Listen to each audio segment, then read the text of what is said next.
ও তো কোনো চোর ডাকাত নয়, ও তো কোনো খুনি নয়, ও তো কোনো জঙ্গি নয়, ও তো একজন ডাকসুর সাবেক ভিপি, ছাত্রদের হয়ে কথা বলছে। 2 দফা রিমান্ডে গণ অধিকার পরিষদের সভাপতি নুরুল হক নুরের উপর অমানবিক নির্যাতন করা হয়েছে বলে অভিযোগ করেছেন তার স্ত্রী মারিয়া নূর।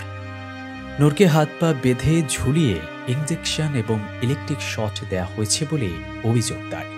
শনিবার ঢাকা রিপোর্টার্স ইউনিটে ভুক্তভোগী পরিবারের উদ্যোগে নুরুল হক নুরুসহ আটককৃতদের মুক্তি, রিমান্ডে নির্যাতন বন্ধ এবং চিকিৎসার দাবিতে সংবাদ সম্মেলনে এই অভিযোগ করেন তিনি। রিমান্ডে নুরুর উপর নির্যাতনের বর্ণনা করতে গিয়ে সংবাদ সম্মেলনের বেশিরভাগ সময় জুড়েই কেঁদেছেন স্ত্রী মারিয়া। আদালতের কাছে বারবার অনুরোধ করার পরও নূরের সঙ্গে দেখা করার সুযোগ পাননি বলে জানান তিনি। বলেন, নূর তাকে জানিয়েছেন রিমান্ডের 5 দিন তার উপর ভয়ঙ্কর অত্যাচার করা হয়েছে।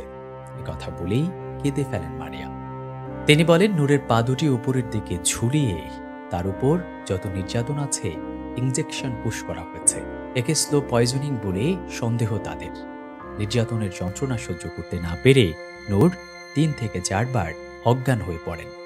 এরপর কি হয়েছে তা বলতে পারেননি ডাকসুর সাবেক এই বিপি। মারিয়া বলেন, আমার স্বামী যেন চিকিৎসাটা পায়, তার উপর আর যেন শারীরিক নির্যাতন না করা হয়। আমাদের আর চাও পাওয়ার কিছু নেই। আমার স্বামীকে আমি আর রাজনীতি করতে দেব না, শুধু তাকে আমাদের কাছে ফিরিয়ে দিন।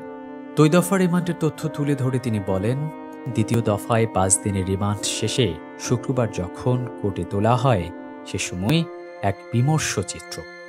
ওই রিমান্ডের অবস্থায় ওর পা দুটো ঝুলায় উপরের দিকে, তারপরে ওকে মানে শারীরিকভাবে যত নির্যাতন আছে, ইনজেকশন পুশ করা হয়েছে।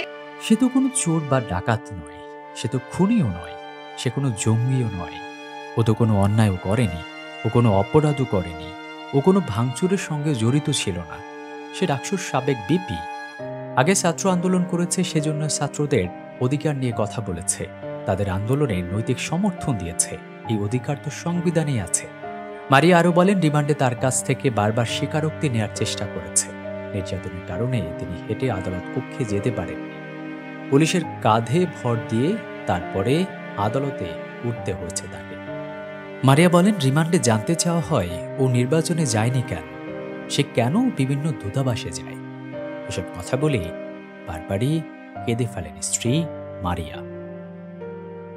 মানে একটা মানুষের উপর এরকম জানোয়ারের মতো, আমি জানি না অন্য কোথাও হয় কিনা।